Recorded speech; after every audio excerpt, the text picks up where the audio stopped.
السلام علیکم ورحمۃ اللہ وبرکاتہ۔ الحمدللہ، ہمیں امید ہے کہ آپ حضرات بخیر و عافیت ہوں گے، اور اردو کے آسان قاعدے کے جو سبق ہم نے آپ کو اس سے پہلے پڑھائے تھے الحمدللہ آپ حضرات نے اچھے سے سیکھ لیے ہوں گے، سمجھ لیے ہوں گے اور پڑھ لیے ہوں گے۔ آج ہمیں سبق نمبر 4 پڑھنا ہے۔ اگر آپ نے پہلے والے سبق پڑھ لیے ہیں تو انشاءاللہ آج کا یہ سبق پڑھنا آپ کے لیے بہت ہی آسان ہے، کیونکہ جو بندہ یا بندی اسٹیپ بائی اسٹیپ پڑھتے ہیں تو آگے آنے والی چیزیں آسان ہوتی جاتی ہے، اور اگر بیچ میں سے پڑھنا اسٹارٹ کریں گے تو آگے آنے والی چیزیں آپ کے لیے مشکل ہو جائے گی۔ لہٰذا اگر آپ نے اسٹیپ بائی اسٹیپ شروع نہیں کیا تو serial wise step by step شروع کیجئے تاکہ آپ کو پڑھنے میں سہولت اور آسانی ہو۔ آج کے سبق میں ہمیں کیا پڑھنا ہے، سب سے پہلے وہ سمجھنا ضروری ہے۔ آپ دیکھ سکتے ہیں یہ جو شکل نظر آ رہی ہے، اس سے پہلے والے سبق میں ہم نے اس شکل کو پڑھ لیا ہے۔ اس شکل کے بعد کون سے حروف ملے ہوئے رہیں گے آج ہمیں وہ پڑھنا ہے۔ اب اس شکل کے الگ الگ حروف ہیں، آپ دیکھ سکتے ہیں یہاں پر با، پے، تا، ٹے، سا، نون، یا۔ یہ الگ الگ حروف کی ساری شکل ہے۔ اس کے بعد کون سے حروف ملے ہوئے رہیں گے آج کے سبق میں ہمیں یہ پڑھنا ہے۔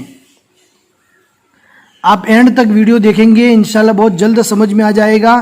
آج کا جو سبق ہے وہ یہاں سے لے کر یہاں تک ہی ہے، آگے مشق ہے انشاءاللہ وہ بھی ہم ایک مرتبہ پڑھ لیں گے، لیکن اس سبق کو یاد کرنے کے بعد آپ خود بخود بھی نیچے والی مشق کو پڑھ سکتے ہیں۔ اب شروع کرتے ہیں سبق، آپ دھیان سے سنیے۔ بسم اللہ الرحمن الرحیم۔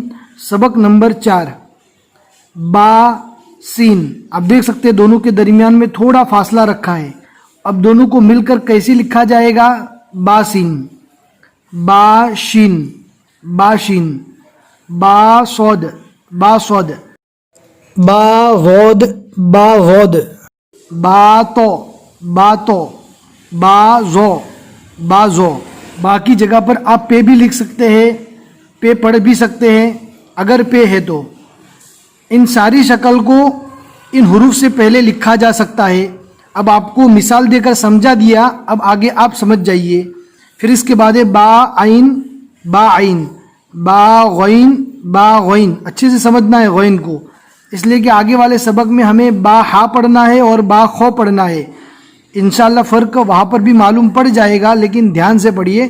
با فا، با فا، با قوف، با قوف، یا واو، یا واو۔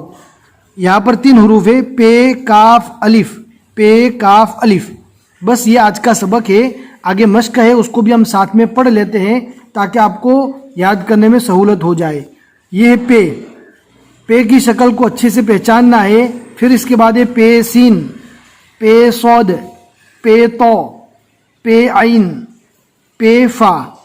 پھر اس کے بعد ہے ٹے۔ دھیان سے پڑھنا ہے، بہت سے لوگ یہاں پر غلطی کر کے اس کو ڈے پڑھتے ہیں، حالانکہ ڈے الگ آتا ہے، اس سے پہلے بھی ہم سمجھا چکے ہیں لیکن پھر سے سمجھاتے آپ کو لکھ کر، دھیان سے دیکھیے۔ یہ ٹے اس طرح آتا ہے، اور اگر اس کو ڈے لکھنا ہے تو ڈے کے اندر اس طرح سیدھا رہتا ہے۔ دونوں میں فرق اچھی طرح سمجھیے، اس کو کہتے ہیں ڈے۔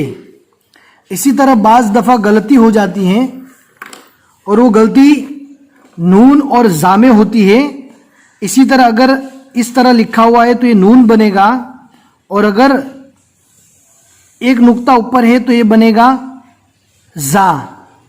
اسی طرح سا میں غلطی ہوتی ہے، اگر 3 نقطے ہیں تو سا رہے گا، اور اگر اوپر 3 نقطے ہیں تو زے بنے گا، لیکن فرق کتنا ہے؟ یہ اس کا فرق ہے۔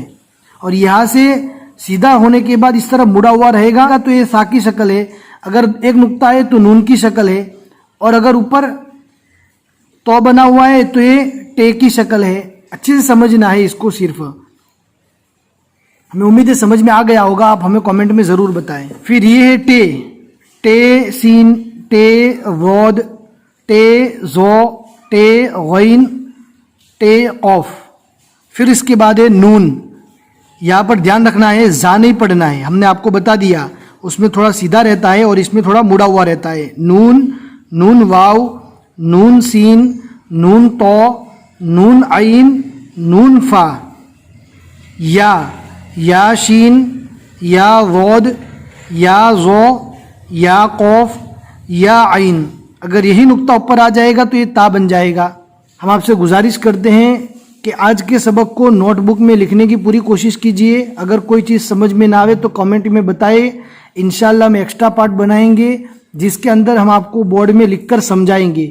کون سے حروف لکھنے میں آپ کو دقت ہو رہی ہے ہمیں کامنٹ میں ضرور بتائے، اس لیے کہ لکھنا اور پڑھنا دونوں ساتھ میں ہوگا تو سمجھنے میں بھی اور زیادہ آسانی ہوگی. ہمیں امید ہے کہ آج کا سبق آپ کو پسند آ گیا ہوگا، سمجھ میں آ گیا ہوگا. اگر سمجھ میں آیا ہے یا پسند آیا ہے تو اپنے دوستوں کو ضرور شیئر کرے تاکہ جس مقصد سے ہم نے چینل بنایا تھا اس میں ہمیں کامیابی ملے. بس آج کے لیے اتنا ہی سبق. السلام علیکم ورحمۃ اللہ وبرکاتہ.